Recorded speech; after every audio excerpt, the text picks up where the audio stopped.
Hi friends, ನಮಸ್ತೆ ಎಲ್ರಿಗೂ. ನಾನು ನಿಮ್ಮ ಪ್ರೀತಿಯ ರೂಪ. ಫ್ರೆಂಡ್ಸ್, ಇವತ್ತಿನ ದಿನ ನಾವು ನೈಟಲ್ಲಿ ಲಾಂಗ್ ಡ್ರೈವ್ ಹೋಗ್ತಾ ಇದ್ದೀವಿ ಅಂತ ಹೇಳ್ಬೋದು. ಯಾಕಂದರೆ ಆವತ್ತಿನ ದಿನ ನೈಟ್ ನಮ್ಮ ಊರಿನಲ್ಲಿ ಗ್ರಾಮ ದೇವತೆ ದೇವಸ್ಥಾನ ಓಪನ್ ಆಗಿದೆ ಅಂತ ಹೇಳಿದ್ವಲ್ವಾ. ಸೊ ಅದು 48 ದಿನ ಡೈಲಿ ಇಬ್ಬಿಬ್ಬರು ಮನೆ ಅಂದರೆ ಎರಡೆರಡು ಮನೆಯಲ್ಲಿ ಹಂಚ್ಕೊಂಡು ಪೂಜೆ ಮಾಡ್ತಾ ಇದ್ದಾರೆ. ಡೈಲಿ ಊಟದ ವ್ಯವಸ್ಥೆ, ಅಭಿಷೇಕದ ವ್ಯವಸ್ಥೆ ಎಲ್ಲ ಇರುತ್ತೆ. ಸೊ ಆವತ್ತಿನ ದಿನ ನಮ್ಮ ಅಮ್ಮನ ಮನೆ ಇತ್ತು, ಅಂದರೆ ನಮ್ಮ ತಾಯಿ ಮನೆ ಇತ್ತು. ಹಾಗಾಗಿ ನಾನು ನಮ್ಮ ಯಜಮಾನ್ರು ಇಬ್ಬರು ಕೂಡ ಹೊರಟಿದ್ವಿ. ಪೂಜೆ ಇರೋದ್ರಿಂದ, ದೇವಸ್ಥಾನದ ಪೂಜೆ ಇರೋದ್ರಿಂದ ನಮ್ದು ಏನಿರುತ್ತೆ ಕೆಲಸ ಮನೆಯಲ್ಲಿ ಅದೆಲ್ಲ ಮುಗಿಸ್ಕೊಂಡು ಮಕ್ಕಳಿಗೆ ಅಡುಗೆ ಮಾಡಿಟ್ಟು, ಹಾಗೆಯೇ ಹಾಲು ಕರೆದು ಡೈರಿಗೆ ಹಾಲು ಹಾಕಿ ಎಲ್ಲ ಕೆಲಸ ಮುಗಿದ ನಂತರ ನಾವು ಹೊರಟ್ವಿ. ಬಟ್ ಹೊರಡೋ ಅರ್ಜೆಂಟ್ನಲ್ಲಿ ನಮ್ಮ ಯಜಮಾನ್ರು ಸ್ನಾನ ಮಾಡ್ಕೊಂಡು ಬಂದಿರಲಿಲ್ಲ, ಹಾಗೆ ಬಂದುಬಿಟ್ಟಿದ್ರು. ಬಟ್ ಹೋಗ್ತಾ ಇರೋದು ದೇವಸ್ಥಾನಕ್ಕಲ್ವ, ಹಾಗಾಗಿ ಸ್ಟ್ರೈಟ್ ದೇವಸ್ಥಾನ ಹತ್ರ ಹೋಗೋದು ಬೇಡ, ಫಸ್ಟು ಮನೆಗೆ ಹೋಗಿ, ಅಮ್ಮನ ಮನೆಗೆ ಹೋಗಿ ಅಲ್ಲಿ ಸ್ನಾನ ಮಾಡಿಕೊಂಡು ಹೊರಡಿ ಅಂತ ಹೇಳ್ಕೊಂಡು ಮಾತಾಡ್ಕೊಂಡು ಹೋಗ್ತಾ ಇದ್ವಿ. ಹೋಗೋ ಮಧ್ಯದಲ್ಲಿ ನಾನು ವಿಡಿಯೋ ಕೂಡ ಮಾಡ್ಕೊಂಡು ಹೋಗ್ತಾ ಇದ್ದೀನಿ. ಇದು ನಮ್ಮ Hassan to Holenarasipura main highway road ಏನಿದೆ, ಅದು ಫ್ಲೈಓವರ್ ಮೇಲೆ ಹೋಗ್ತಾ ಇರೋವಂಥ ರೋಡು. ನಂತರ ನಾವು ಮನೆಗೆ ಬಂದಿದ್ದಾಯಿತು. ಮನೆಗೆ ಬಂದು ನಮ್ಮ ಯಜಮಾನ್ರು ಕೂಡ ಸ್ನಾನ ಮಾಡಿ ರೆಡಿ ಆಗಿದ್ದು ಕೂಡ ಆಯಿತು. ಹಾಗೆಯೇ ನಾನು ಬರಬೇಕಾದ್ರೆ ಡ್ರೆಸ್ನಲ್ಲಿ ಬಂದಿದ್ದೆ. ಸ್ಯಾರಿ, ದೇವಸ್ಥಾನ ಅಂದಮೇಲೆ ಸ್ಯಾರಿ ಹಾಕ್ಕೊಂಡು ಹೋಗೋದು ನಮ್ಮ ಕಡೆ ಸಂಪ್ರದಾಯ ಅಲ್ವಾ. ಸೊ ಹಾಗಾಗಿ ಸ್ಯಾರಿ ಕೂಡ ಹಾಕ್ಕೊಂಡು ನಾವು ದೇವಸ್ಥಾನ ಹೊರಟ್ವಿ.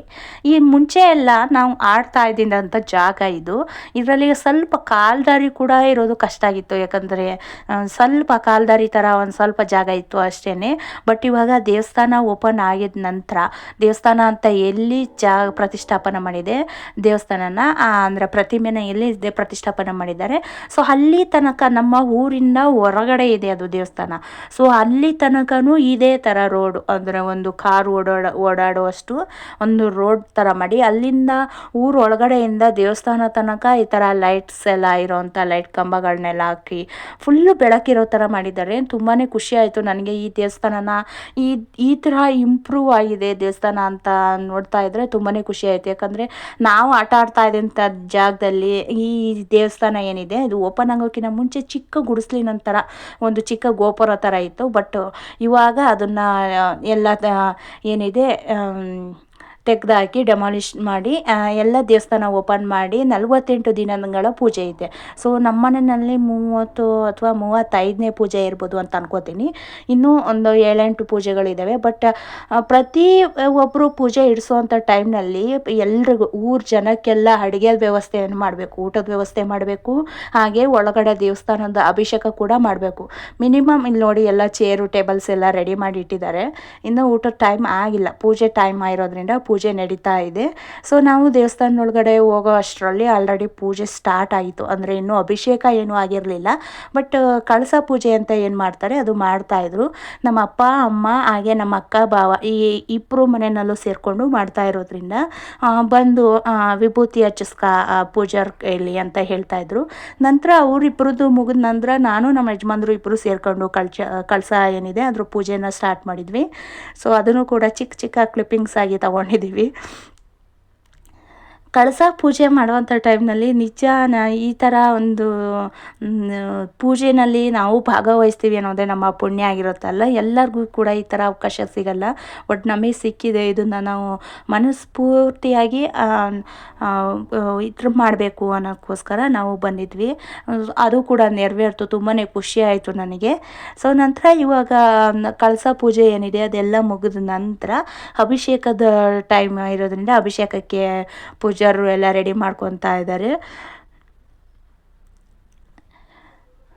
ಅಭಿಷೇಕನೂ ಕೂಡ ಸ್ಟಾರ್ಟ್ ಆಯಿತು. ಅಭಿಷೇಕದ ಫುಲ್ ಅಂದರೆ ಸ್ಲೋ ಮೋಷನ್ ಆಗಿ ಮಾಡಲಿಕ್ಕೆ ತುಂಬ ಲಾಂಗ್ ಟೈಮ್ ಹಿಡಿತಲ್ವ, ಹಂಗಾಗಿ ಸ್ವಲ್ಪ ಸ್ಪೀಡ್ಗೆ ಹಾಕಿದ್ದೀನಿ.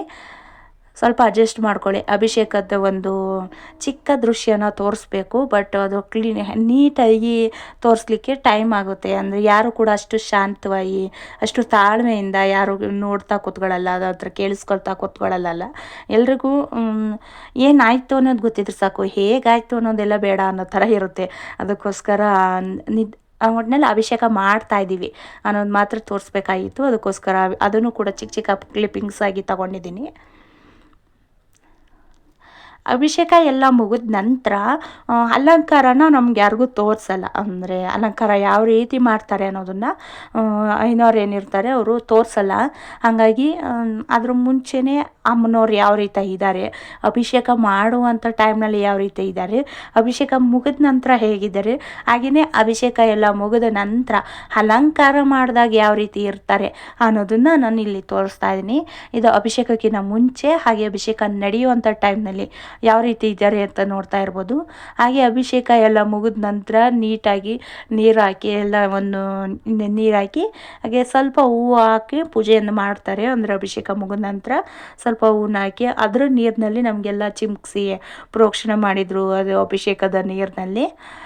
ಸೊ ನಂತರ ಅದೆಲ್ಲ ಆದ ನಂತರ ಏನಿದೆ ಪರ್ದೆ ಬಿಡೋದು, ಅದೆಲ್ಲ ಪರ್ದೆ ಬಿಟ್ಟು ಅಲಂಕಾರ ರೆಡಿ ಮಾಡ್ಕೊತಾರೆ.